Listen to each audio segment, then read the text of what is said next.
CPARA, DISCPARA,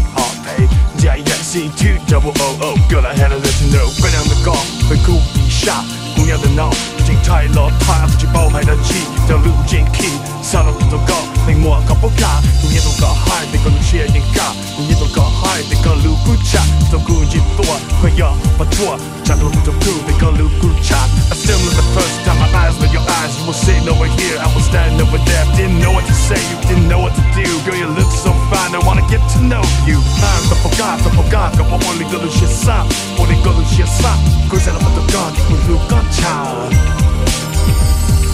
Goose on balls, a bunch of gobble gun, 我离咕噜shit side, 咕沙罗还偏糟糕，偏糟糕的咕沙路高，我故意变，我故乡。有几不变，因为我的家都不想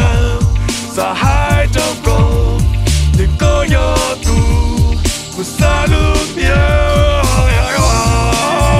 要不哭撒包，不包别哭，要不有路跑，我的计划不能承诺，不努力，不抱抱过。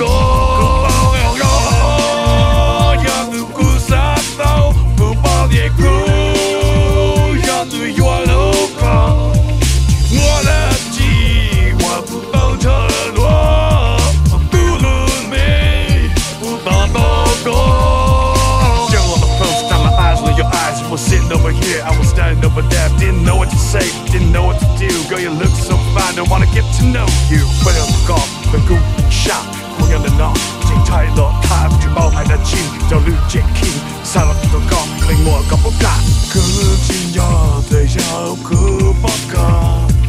高尚的高，多深的闹，高阶多，固定咕噜寂寞。我自己报告，可以变，你故乡，我要不变，老要不说，都不想，在海。